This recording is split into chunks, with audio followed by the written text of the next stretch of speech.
no matter what I say here, I'm just gonna have a bad time.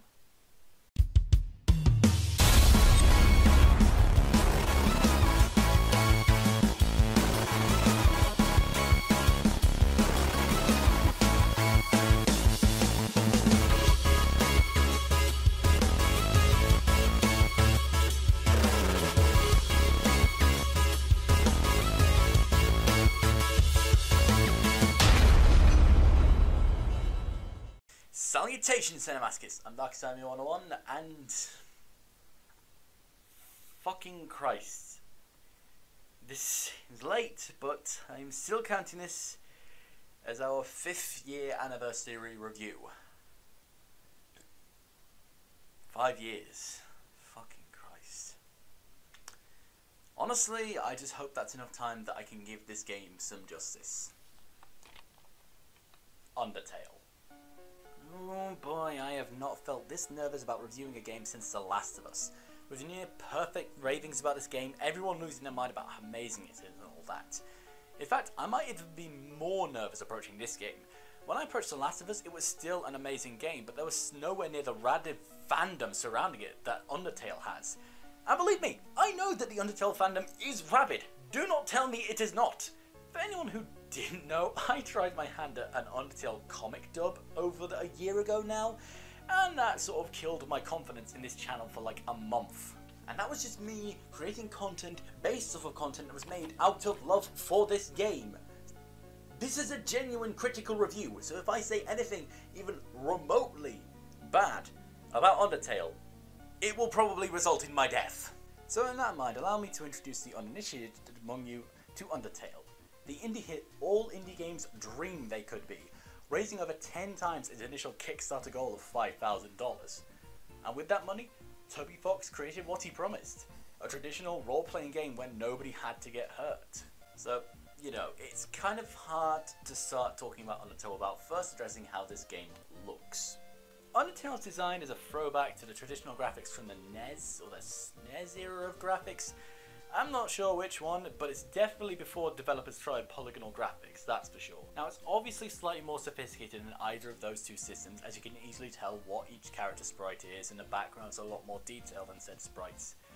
I think the sprites are 8-bit and the background's 16-bit, but again I'm not sure. What this does mean, however, is that props goes to the game for creating stunning locations with atmospheric lighting and unique aesthetics all the way through. Each specific zone of Undertale has a colour scheme that lasts right up until the boss fight at the end of the area, and each character sprite is distinctive and uniquely designed, and the way they're animated in even the smallest ways adds some real heart, emotion and depth into a moment. And when the gameplay switches over to the combat screen, the sprites gain an extra dimension of detail, going from in-world 8-bit to what I can only assume is 16-bit, adding a new sense of attachment and sympathy for the creatures we end up fighting. Ah yes, the combat screen. The combat screen is a typical Earthbound style. I mean, given how much Toby Fox apparently loves Earthbound, that much is a given. You can fight an enemy, act with an enemy in a certain way, use an item from your inventory, or simply use mercy. The choice of mercy versus fighting is a prominent theme throughout the game that we'll get to later.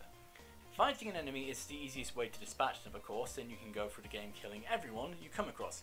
But the game does spend a lot of the tutorial stage reminding you of how to resolve conflicts without resorting to violence. There are numerous points to acting in certain ways in order to end the fight, but there is also this helpful tidbit from a frog at the beginning reminding you that the use of the mercy function is just saying you won't fight an enemy. And boy howdy, each action you can make with a monster in the combat screen is like its own individual sort of puzzle, and it also serves as a really cute look into a monster and how that monster particularly works. Whether it's just repeating encounters or just a one-off enemy, it's genuinely adorable. Regardless of whether you're fighting an enemy or acting towards sparing them, you'll still have to engage in the bullet hell section of the combat screen where you can dodge your enemy's attacks. Most of these involve simply dodging out of the way of enemy projectiles, but some enemies will throw special blue or orange attacks that you have to let pass over you or move through respectively. Certain bosses will also affect how these bullet hell segments play as well, from making your soul sprite react to gravity, locking you in place and giving you a shield to defend yourself, restricting your movement, and then turning the whole bullet hell into a shoot 'em up. All of this takes what could have been a monotonous and repetitive combat system, what with random encounters happening all over the place, into a constantly changing and evolving fun mechanic. Until you get a Woshua and an Aaron together, because that combo can fuck right off. The Overworld is a standard, if rather linear RPG affair where you travel from one end of the underground right to the very end. Now, you'll occasionally come across a few puzzles to solve, some more difficult than others, but none so hard that you'll end up rage quitting.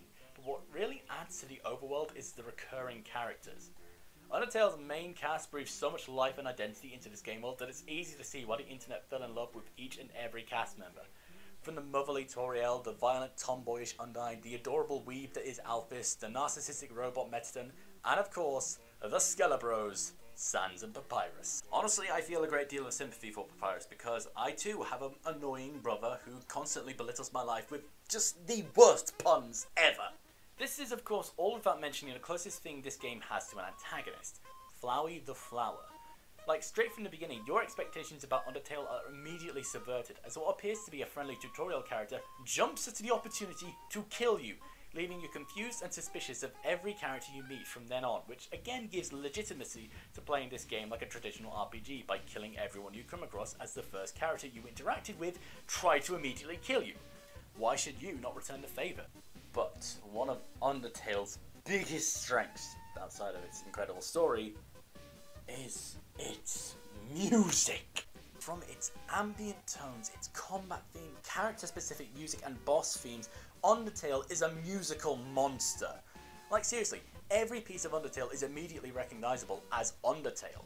You can easily pin each atmospheric piece to the area it comes from, even if you can't remember what it's called, and even the standard fight theme is catchy and has a nice bouncy beat to it.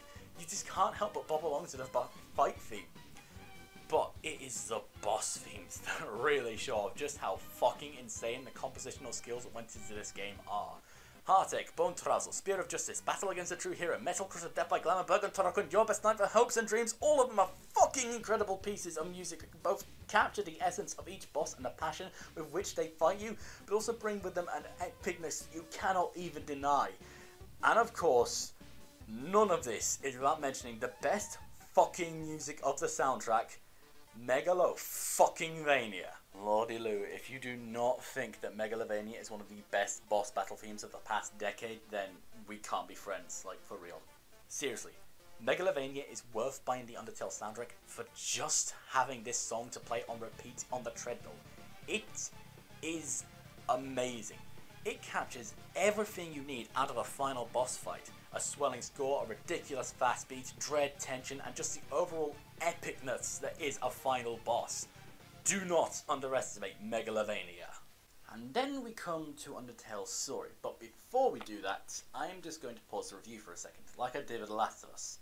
If anyone out there has not played this game before, and has somehow miraculously managed to avoid spoilers for, god, nearly 2.5 years at this point, must be something like that, skip to the time code on the screen right now for the conclusion, because quite honestly, this is a game you can only experience once, and it is best experienced blind, and it is best experienced however the fuck you want to play it, okay? Don't let anyone dictate how to play this game to you, alright? The game is decided if it's fun or not by how you play it, not by the opinions of everyone else around you, okay? So, if the Undertale community says you've played it wrong, don't listen to them, okay? Play it for yourself and fall in love. Undertale's story is tied very heavily to the concepts of pacifism versus genocide, and both ideologies are presented to us the moment we start the game. Genocide represented by the murderous Flowey, and pacifism by the motherly Toriel. The easiest way to play Undertale, however, is not to conform to either ideology and to play through the game neutrally, simply killing all the enemies you fight but not actively looking for all the monsters in an area, as both ideologies require significant effort in order to meet their specific requirements. And the reactions you get from characters throughout the game will change slightly depending on how you approach certain encounters. So for the sake of argument and for this first part of the review, let's continue down this neutral path. Anything is fair game to be killed, but you're not a blood-hungry psychopath that kills everything and just walks around looking for trouble. Upon meeting with the kindly Toriel, she will guide you through the ruins to a cozy little home right at the entrance to the rest of the underground, where she sets you up a room in her home and makes you a butterscotch cinnamon pie. Before you get cozy, however, she does also have a chest full of other children's shoes at the foot of your fucking bed. I love that little addition, by the way. We've already seen a creature down here that pretended to be nice to us only to use our vulnerability as a means to try and kill us, so the seeds of doubt are already planted in our minds when we see what Toriel's home has to offer. There's never a wasted line in Undertale. If it doesn't add to the narrative or any of the hidden subplots, then Toby Fox uses them to add more lore to the world, or simply uses it as a chance to tell a joke and make you laugh. What I'm saying is that this writing in Undertale is incredibly fucking smart. Apart from when Toby is coming up with just the worst puns fucking ever. So, after confronting Toriel about the shoes and asking how to get back to the surface, you follow her into the basement.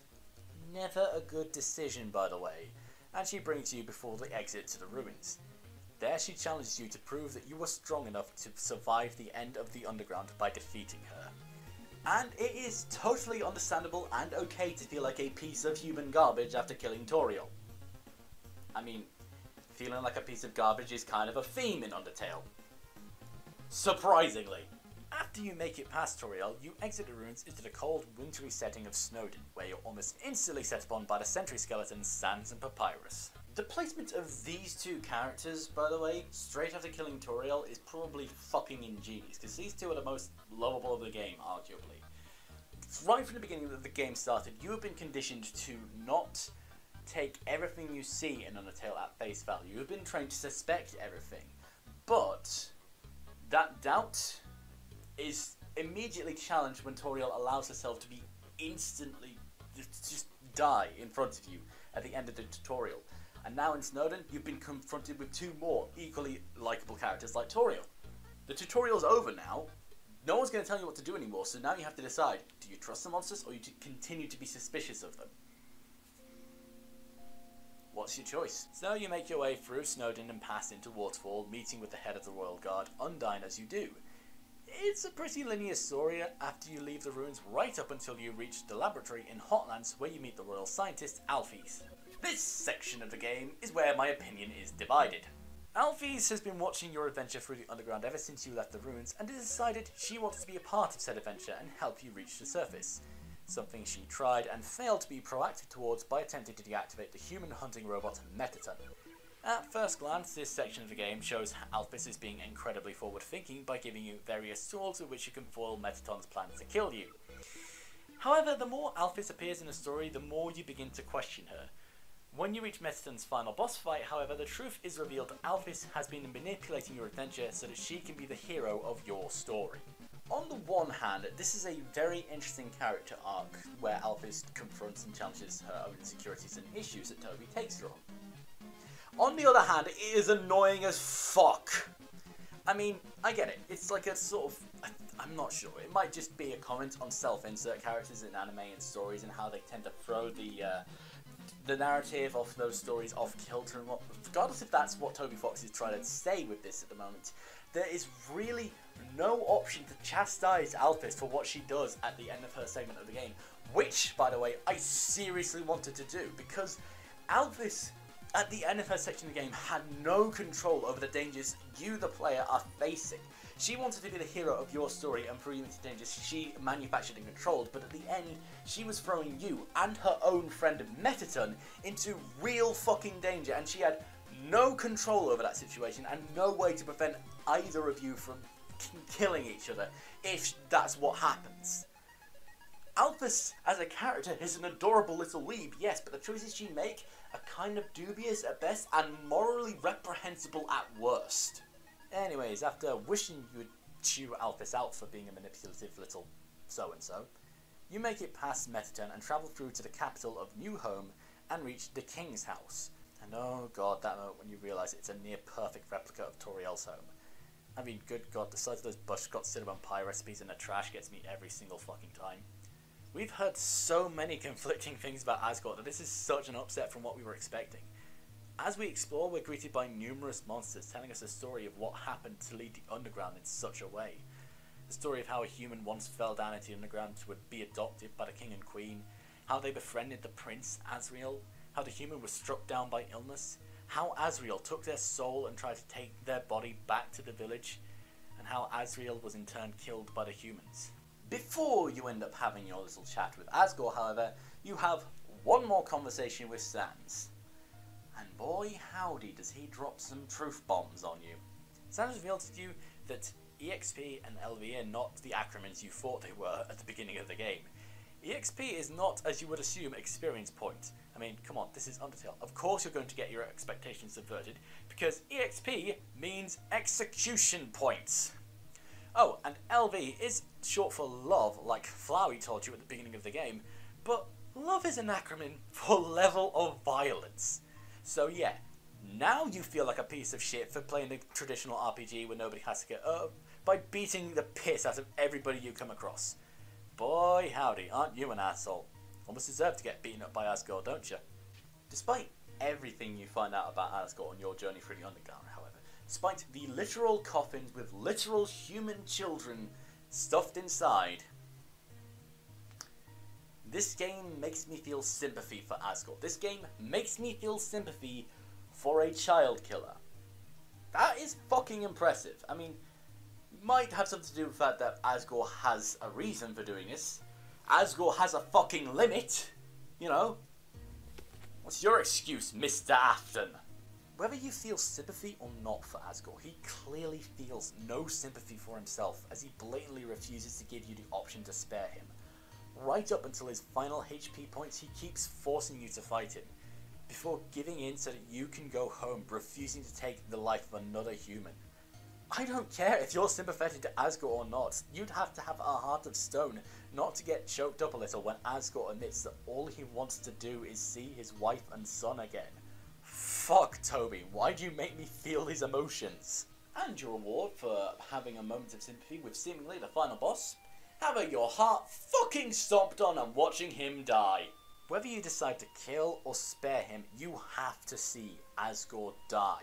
Be it by your own hand or by the sudden return of this fucker. Yeah, you didn't think Flowey would just leave it at that, did you? Nope, he's back, and he's taken the 6 human souls Asgore already has collected, and then, just to fuck with you even further, he quote-unquote wipes your game file and seizes control of the game world for himself. This section of the game, however, is much better experienced with the PC version of Undertale, rather than the PlayStation 4 version, as the PC version has the power to literally kick you from Steam, where the PlayStation 4 version doesn't really have that power. I mean, it's not as jarring or confusing, but it doesn't really play with the whole fourth wall break and playing with the whole state of it being a game as much. So, in my opinion, not as fun. And you thought Undertale's combat screen was a bullet hell before? Wait until a boss with Omega Flowey. First of all, what in the name of sweet baby Jesus is that? Secondly, oh my god, that's just too much. That's too fucking much, Toby. Calm the fuck down. Thirdly, interacting with each of the stolen human souls and turning them against Flowey in the middle of the fight in order to fucking beat him is a stroke of genius. It is actually worth all the prizes. And fourth point, Flowey, stop using save states, you scumlord. Defeating Flowey, you then leave the Underground, where you will then be greeted with a phone call from Sans, which will change depending on your actions throughout the game. And that's pretty much your lot with the neutral run of Undertale. Monsters are trapped, and you've made no friends. Let's fix that, shall we? The pacifist run of Undertale runs very much the same way, aside from the fact that by sparing all the monsters, all the other monsters in the Underground act more friendly towards you, and you can go on dates with the bosses. I'm not even kidding. You go on a cute little date with Papyrus in his bedroom where he friend-zones the fuck out of you. What the fuck, Papyrus? I thought we had something! Undyne has a cup of tea with you, Sans takes you out to dinner, and Alphys takes you on a cute little roleplay date to get over her own anxiety and confess her feelings towards Undyne. But, you know, she does take you to the dump as well, so swings and roundabouts. The meat of the story in the pacifist playthrough changes with the true laboratory found underneath the one you meet Alphys in. And oh my word, Alphys, I totally see why you're a socially awkward introvert, because if I made any of these horrific amalgamations from Slenderman's Nightmares, I'd just drown myself in ice cream in anime too. Hell, I might do that anyway. Sounds fun. These things are all monsters who had, as Undertale puts it, fallen down, and Alphys injected them with determination, the essence of a human soul that lasts to persist after death, in an effort to try and crack open a barrier sealing monsters underground. We also learned that the human you named at the beginning of the game is in fact the human who fell into the underground as mentioned in the neutral ending. Oh, and they didn't get sick, by the way, they totally killed themselves so Asriel could take their soul, cross the barrier and free all monsters. Because, you know, child suicide packs are just the strongest and most wholesome narrative devices used in fiction.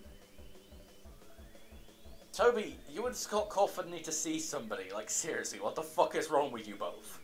Oh, and you also find out that Alphys made Flowey. You know what? After seeing the horrific shit she went through in making the amalgamates, I was so ready to forgive Alphys for the shit she did in the main game.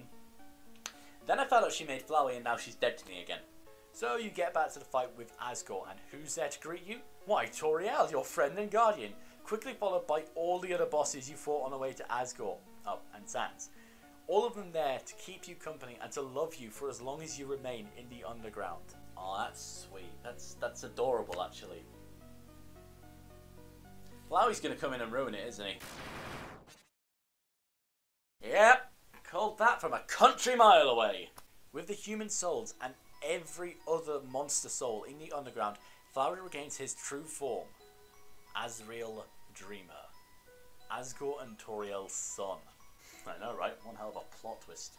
Of course, after a very emotional boss fight, you do end up sparing the fluffy goober, and he fulfills the monster prophecy of destroying the barrier and letting monsters go free. And then the credits are just adorable. You get to see a Where They Are Now segment for all the monsters and bosses you fought. It's cute. And then you ruin it by wiping your save file, loading the game up again, and saying to yourself, I want to kill everything I loved about this game. What's wrong with people? Why don't do this? The Genocide Run is literally that. Genocide. Again, another unique take on a traditional RPG trope by Toby, as Genocide Run is literally grinding gone insane. You have to grind random encounters until...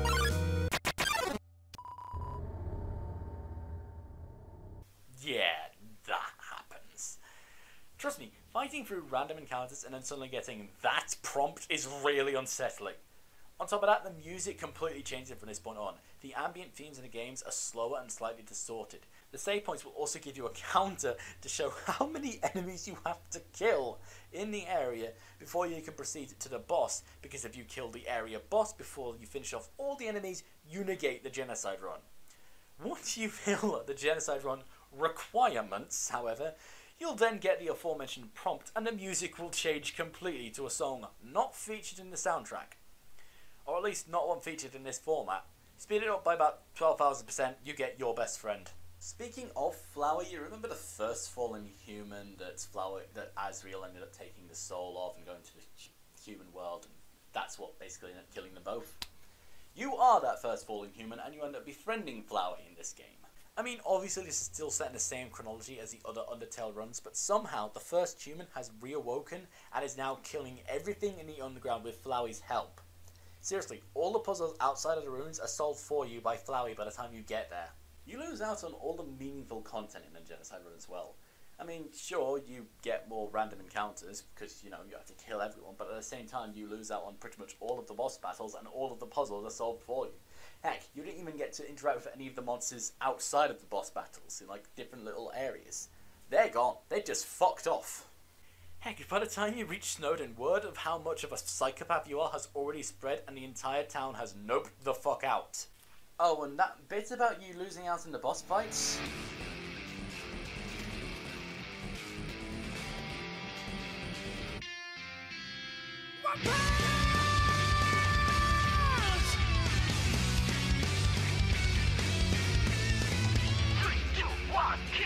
Seriously, pretty much all of the boss fights in the Genocide Run go that way.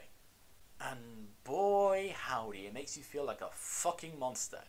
Especially with Papyrus. Oh my god, the poor skeletal goober doesn't even try to fight you, he just wants to stop you from being a psychopath. But since I have to get footage for this godforsaken run, I have to go through it. So, sorry about this, Papyrus. This is for friends only me and the pacifist playthrough, you skinny little bastard.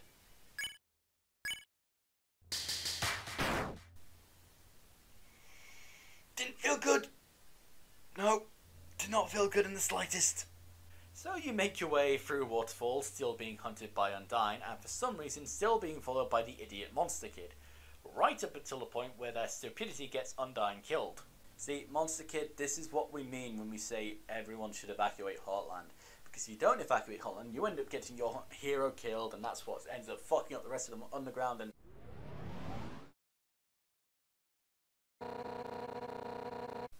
a new challenger appears. Oh, you thought there weren't going to be any boss fights in the Genocide run? Welcome to your battle with a true hero.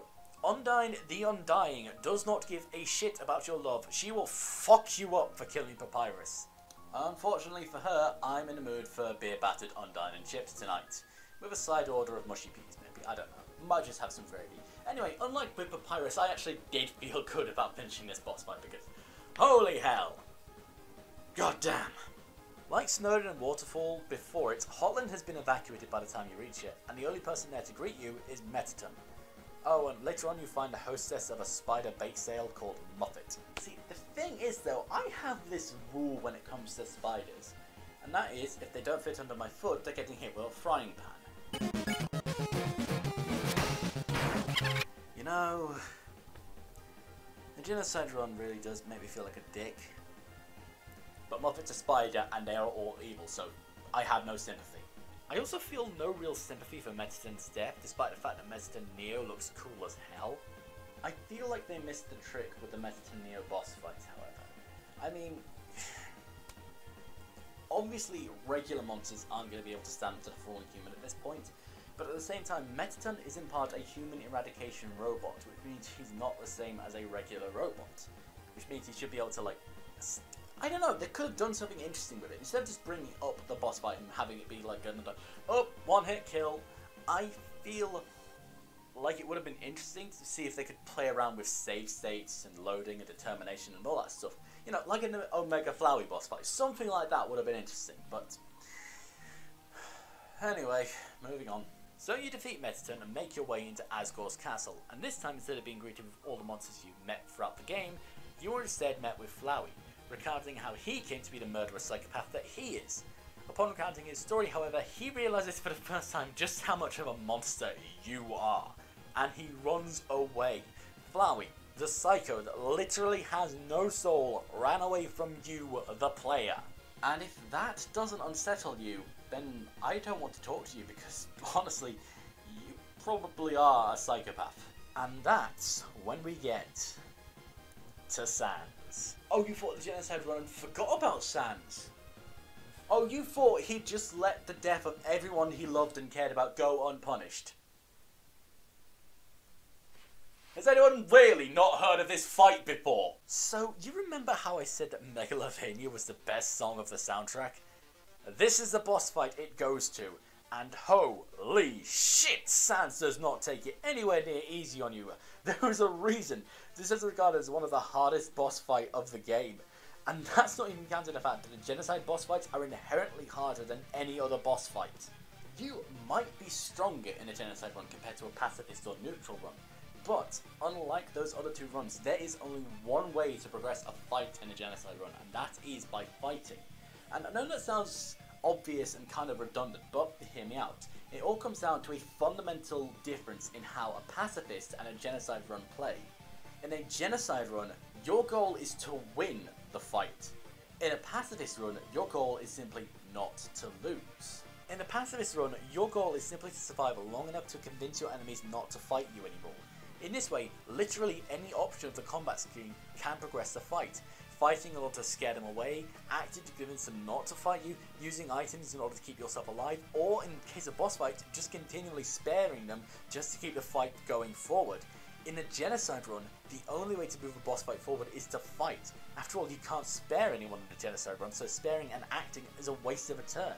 Healing is also kind of a waste of a turn because you're not really progressing a fight, you're just stalling it at best, and at worst you're caught in a never-ending circle of healing, taking damage and healing.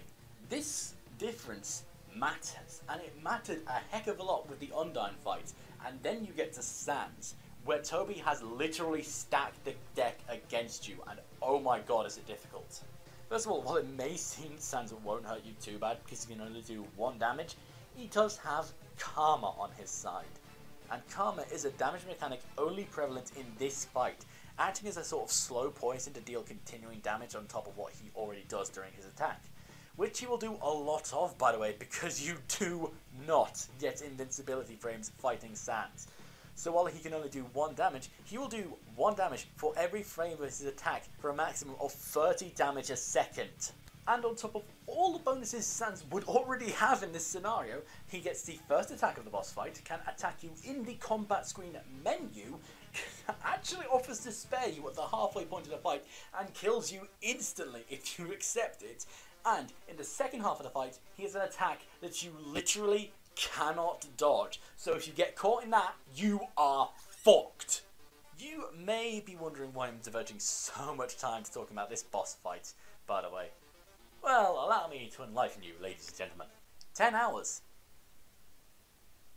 10 hours. 10 fucking hours. Probably in the ballpark of about 200 deaths. So you know what? Fuck you, Sans, and fuck your brother too.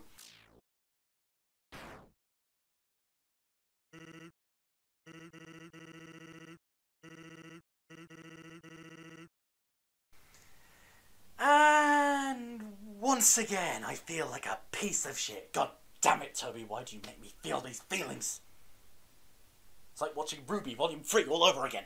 In terms of gameplay, that's the end for the Genocide run. But there is one last scene to be played out. Technically free, I guess.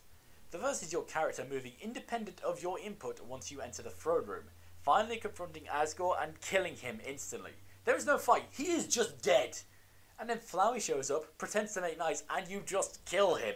Like, I know you have literally killed everyone else you have come across in a Genocide run, but Flowey has the wherewithal to literally beg for his life, and you still just kill him.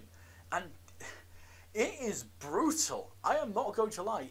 There is no mercy. There is no hesitation. You just instantly crush him into the dirt, pounding over and over again with the blade of your weapon. Over and over again, crushing what remains of Flowey's body into the dust, where not even the petals of his flower head remain. It is surprisingly graphic for Undertale. And then you meet you. Okay, so do you know how in every other playthrough of Undertale, the name of the fallen human is just a name alone? You play as Frisk throughout the game. Well, in the Genocide run, you name the fallen human, and at the end of it, the fallen human becomes self-aware and addresses you, the player. And the fallen human has apparently become a world-ending psychopath. Seriously, they straight up kill the world, whether you agree to help them or not. And again, this is where the PC version does best the PS4 version, as instead of being kicked back to the home screen, you wait there for a few seconds, and that's when you hear the howling empty void that used to be Undertale, where you have to wait for 10 minutes before you can ask for the fallen human to give back your sodding game in exchange for your soul. Which, given how fucking rabid the Undertale fandom is sometimes, I honestly wouldn't be surprised if someone would sell their soul for Undertale. I mean, not me, obviously. I wouldn't sell my soul for a video game. Actually, no, there was that one time. You're serious about this? Well, it's not like I'm bloody using it, am I? Well, yeah, but it's not like it's in hard to come by, really. Yeah, don't care. Want it. It's not even that expensive a game, really. This is your son we are talking about. Sorry. Might be life advice from the devil? Look, I just want you to be sure this is what you want, okay? Fucking give it to me already, you horned redskin cunt! Okay, please, fine. You can have it. No need to swear. Then, are you happy?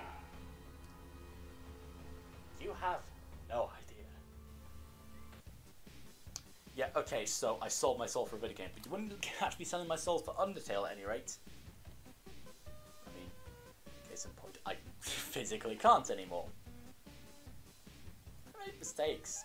Undertale, as you can tell, is a fantastic self-aware video game that subverts a typical RPG formula and tells three very distinct narratives that you can go back and revisit whenever you want. However, the colour and flair of Undertale's world as you first experience it fades really quickly after you replay it, or if you replayed it in quick succession like I did at any rate. Because of its linear construction, however, one of Undertale's biggest commentaries about the repetitive nature of reloading your save file over and over to get one last little bit of flavour from the Undertale fruit is sadly true. Plus, it can be said that some of the strength of Undertale's narrative is the expectation of going in blind about it. I wish I could experience Undertale all over again for myself, but I can't. So while Undertale will be well written, massively composed, beautifully realised, and it is a blast to play for the first time around, it does kind of lack a lot of replay value unless you're a deep lore diver. And even then, as the game itself says, don't you have anything better to do? Let me be perfectly clear when I say this. I love Undertale. I love the music it has, I love the aesthetic it created, I love the world it designed, and I love to death the characters that inhabit it.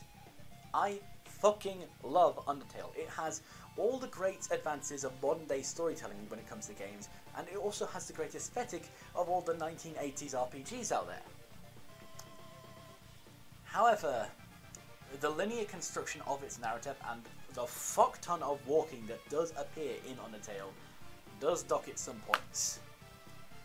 I mean, it's still a fantastic game, but I've already said my problems with it.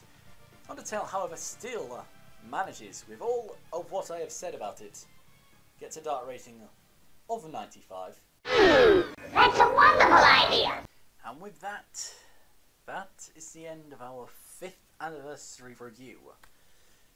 It is a little bit later than I anticipated, but I hope you guys can appreciate this took a lot of time to set up, as well as the fact that,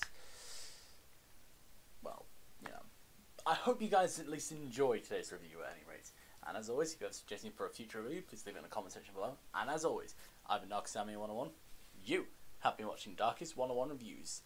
Thanks for watching. Happy fucking nightmares? What the ever-loving piss? Finally.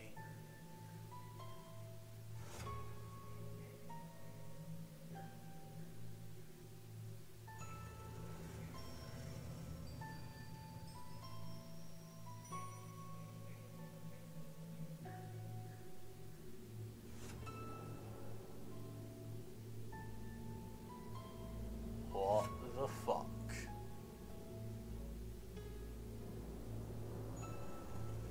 I'm so tired of being simply a spectator.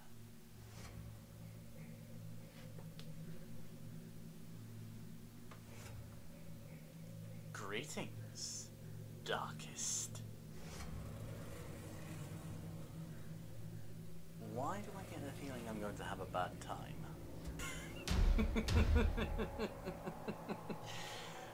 Oh no. No. Poor, naive, innocent Darkest. You're not getting anything. Not today, at least. Today, I'm simply going to have lots of fun.